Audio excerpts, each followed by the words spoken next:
Welcome back to Smith Ideas. আজি আমি organising লেছনৰ পৰৱৰ্তী টপিক ডেলিগেশ্যন যাক অসমীয়াত কৰ্তৃত্ব প্ৰদান বা কৰ্তৃত্ব অৰ্পণ বুলি কয় তাক ডিছকাছ কৰিবলৈ গৈ আছোঁ।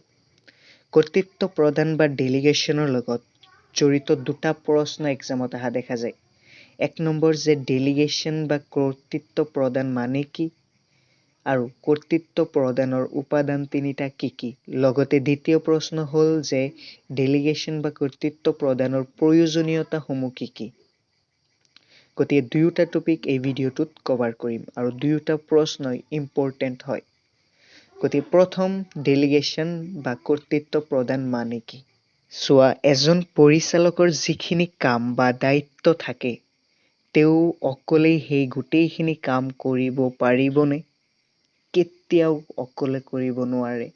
গতিকে এজন পৰিচালকে তেওঁৰ যিখিনি কৰ্তৃত্ব বা কাম আছে সেইখিনি তেওঁৰ তলতীয়াবোৰক কৰিবলৈ দায়িত্ব প্ৰদান কৰে আৰু এয়াই হৈছে ডেলিগেশ্যন বা কৰ্তৃত্ব অৰ্পণ।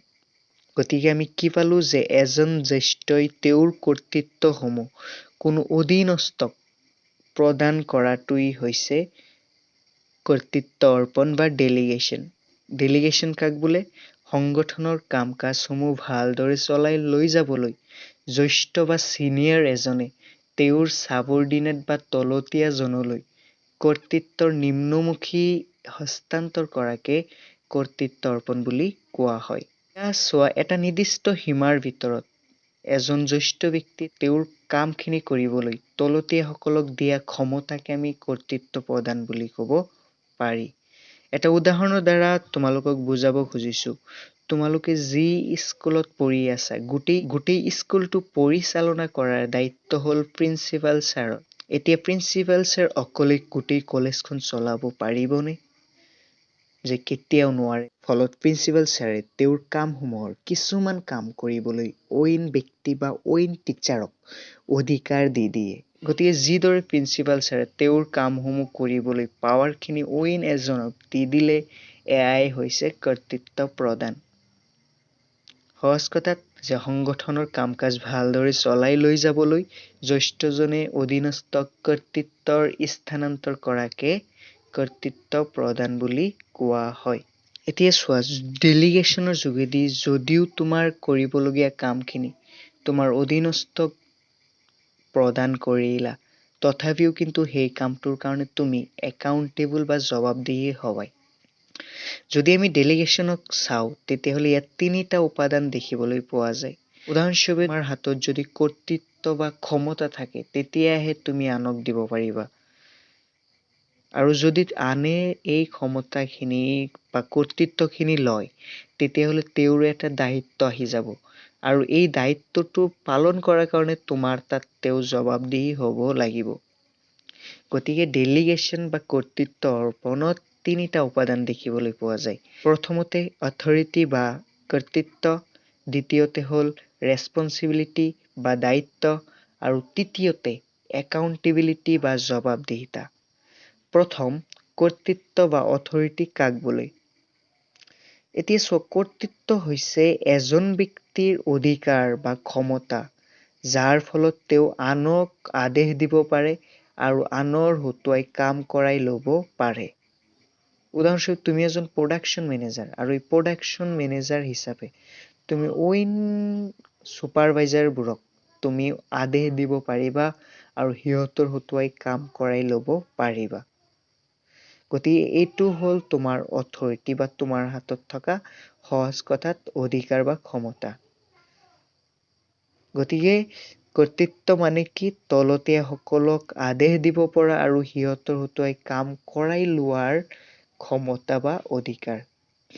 এতিয়া এজন ব্যক্তিৰ যদি কৰ্তৃত্ব থাকে তেতিয়াহে পাৱাৰ থাকে, তেতিয়াহে আনক সেই পাৱাৰখিনি দিব পাৰে।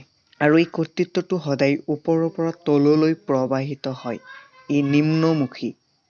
উদাহৰণস্বৰূপে তোমাৰ স্কুলত প্ৰিন্সিপালৰ কিবা পাৱাৰ আছে, সেই পাৱাৰখিনি টিচাৰক দিব পাৰিব, টিচাৰে আকৌ তেওঁৰ কিছুমান পাৱাৰ ষ্টুডেণ্টকো দিব পাৰে। গতিকে এইদৰে কৰ্তৃত্ব সদায় তলপিনে বা নিম্নমুখী গতি কৰে। এতিয়া দ্বিতীয় উপাদান হ'ল ৰেছপন্সিবিলিটি বা দায়িত্ব। এতিয়া কোনো এজন ব্যক্তিক ধৰি লোৱা তুমি তোমাৰ অধীনস্থজনক কোনো এটা কাম কৰিবলৈ অধিকাৰ দি দিলা। এতিয়া যদি তেওঁ অধিকাৰখিনি গ্ৰহণ কৰে তেতিয়াহ'লে সেইটো তেওঁৰ দায়িত্ব, তেওঁৰ কামখিনি কৰিবই লাগিব। গতিকে কোনো এটা কাম কৰিবৰ বাবে যি বাধ্যবাধকতাৰ সৃষ্টি হয় তাকেই দায়িত্ব বোলে। উদাহৰণস্বৰূপে প্ৰিন্সিপাল ছাৰে টিচাৰক এইদিনাখন স্কুলটো চলাই লোৱাৰ কাৰণে অধিকাৰ দি দিলে বা ক্ষমতা দি দিলে। যদি ছাৰে গ্ৰহণ কৰে, ছাৰৰ দায়িত্ব হ'ল সিদিনা ছাৰে স্কুলটো চলাই লৈ যাবই লাগিব। এজন ব্যক্তি তেওঁ সদায় তেওঁৰ বছৰ তাত দায়বদ্ধ হৈ থাকে বা তেওঁৰ দায়িত্বখিনি বছৰ তাত, আকৌ সেই বছজন তেওঁৰ ওপৰৰ বছৰ তাত দায়বদ্ধ বা দায়িত্ব পালন কৰিব লাগে। গতিকে এইদৰে দায়িত্বই সদায় ওপৰ পিনে গতি কৰে। কৰ্তৃত্ব অৰ্পণৰ আৰু এটা উপাদান হ'ল একাউণ্টেবিলিটি বা জবাবদিহিতা।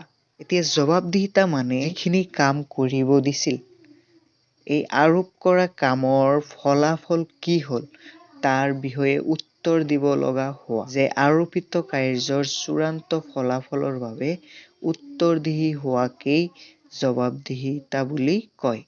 উদাহৰণস্বৰূপে তুমি তোমাৰ বছৰ পৰা কিবা ইনষ্ট্ৰাকচন বা আদেশ পালা যে কোনো এটা প্ৰজেক্ট তোমাৰ কমপ্লিট কৰিব লাগে আৰু তুমি দায়িত্ব লৈ ল'লা, মই প্ৰজেক্টটো কমপ্লিট কৰিম। তাৰপিছত সেই প্ৰজেক্টটো কি হ'ল বা কিমান দূৰ সম্পাদন হ'ল তাৰ বিষয়ে তুমি নিশ্চয় তোমাৰ বছৰ তাত উত্তৰ দিব লাগিব আৰু এয়াই হৈছে জবাবদিহিতা। গতিকে জবাবদিহিতাই আৰোপ কৰা বা দায়িত্ব প্ৰদান কৰা কামখিনিৰ ফলাফলৰ বিষয়ে উত্তৰদিহি হোৱা। এতিয়া চোৱা, তুমি তোমাৰ বছৰ তাত উত্তৰ দিব লাগিব, তোমাৰ বছে আকৌ তেওঁৰ বছৰ তাত উত্তৰ দিব লাগিব। এইদৰে জবাবদিহিতাই সদায় ওপৰৰ পিনে গতি কৰে। এতিয়া কৰ্তৃত্ব, দায়িত্ব আৰু জবাবদিহিতা এই তিনিটাৰ মাজত পাৰ্থক্যসমূহ জানি ল'বা, কাৰণ এক্সামত দি দিয়ে যে কৰ্তৃত্ব আৰু দায়িত্বৰ মাজৰ পাৰ্থক্য লিখা। পৰৱৰ্তী চিলেবাছত আছে ইম্পৰ্টেঞ্চ অফ ডেলিগেশ্যন। আমি আমাৰ কামখিনি আনৰ হতুৱাই কৰাই ল'লে আমাৰ সংগঠনত কি সুবিধা হ'ব।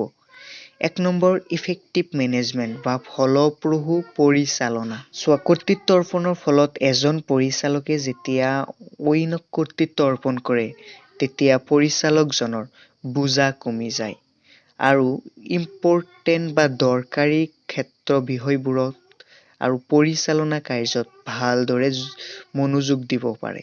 ফলত এটা সংগঠনত পৰিচালনাটো ফলপ্ৰসূ হয়। লগতে কামৰ বোজা কমি যোৱাৰ ফলত নতুন দিশতো মাথা মাৰিব পাৰে। উদাহৰণস্বৰূপে তোমাৰ যদি বহুত কাম কৰিব লগা হয় তেতিয়াহ'লে কোনো কামেই তুমি ভালদৰে কৰিব নোৱাৰিবা। কিন্তু তুমি যদি তোমাৰ কামসমূহ আনৰ হতুৱাই কৰাই লোৱা বা আনকো দায়িত্ব দি দিয়া তেতিয়াহ'লে তোমাৰ কামৰ বোজা কমি যাব, তোমাৰ কামখিনিও ভালদৰে হ'ব, আনে যিখিনি কৰিব সেইখিনিও ভালদৰে হ'ব। ফলত তোমাৰ পৰিচালনা উন্নত হ'ব। পৰৱৰ্তী পইণ্ট হ'ল এমপ্লয়ী ডেভেলপমেণ্ট, কৰ্মচাৰীৰ উন্নয়ন। চোৱা, কৰ্তৃত্ব অৰ্পণৰ ফলত তলতীয়া কৰ্মচাৰী বা ব্যক্তিসকলে উচ্চ স্তৰৰ কাম বা নতুন কাম কৰিব সুবিধা পায়। ফলত সেই কাম কৰি নিজৰ দক্ষতা বঢ়াব পাৰে, অভিজ্ঞতা বঢ়াব পাৰে আৰু নিজৰ সুপ্ত প্ৰতিভাৰ বিকাশ ঘটাব পাৰে।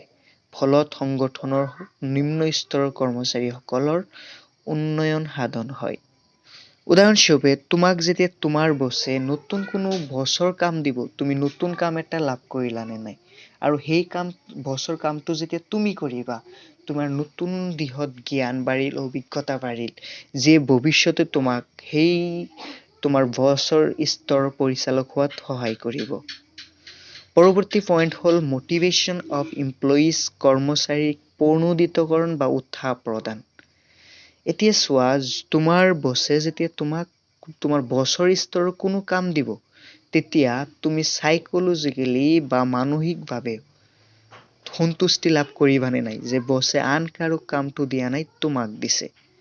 গতিকে কৰ্তৃত্ব প্ৰদানৰ ফলত তলতীয়া কৰ্মচাৰীসকলে যেতিয়া উচ্চ স্তৰৰ নতুন কাম পায় তেওঁলোকৰ আত্মবিশ্বাস, আত্মমৰ্যাদা বাঢ়ি যায়, যিয়ে তেওঁলোকৰ কাম-কাজসমূহ অধিক উৎসাহেৰে কৰাত সহায় কৰে। পৰৱৰ্তী পইণ্ট হ'ল ফেচিলিটেশ্যন অফ গ্ৰথ, বিকাশৰ সুবিধা। চোৱা, কৰ্তৃত্ব অৰ্পণৰ ফলত তলতীয়া কৰ্মচাৰীসকলো নতুন কাম কৰি সেই উচ্চস্তৰীয় কামটোৰ বাবে ৰেডি হয়। তেওঁলোকৰ প্ৰশিক্ষণ লাভ কৰে, অভিজ্ঞতা লাভ কৰে।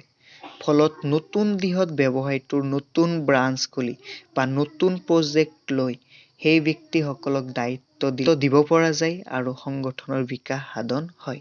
এতিয়া ধৰি লোৱা তোমালোকে বহু কেইজন মিলি এটা সংগঠনত কৰ্মচাৰী হিচাপে কাম কৰি আছা। আৰু ছুপাৰভাইজাৰে কি কৰিলে, ছুপাৰভাইজাৰৰ লেভেলৰ কাম কৰিবলৈ তোমালোকক অধিকাৰ দি দিলে।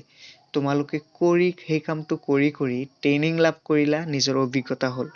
ফলত চোৱা, যেতিয়া সুবিধা পোৱা যাব নতুন ব্ৰাঞ্চ খুলি তোমাক সেই ব্ৰাঞ্চত ছুপাৰভাইজাৰ হিচাপে নিয়োগ কৰিব পৰা যাব নে নাই?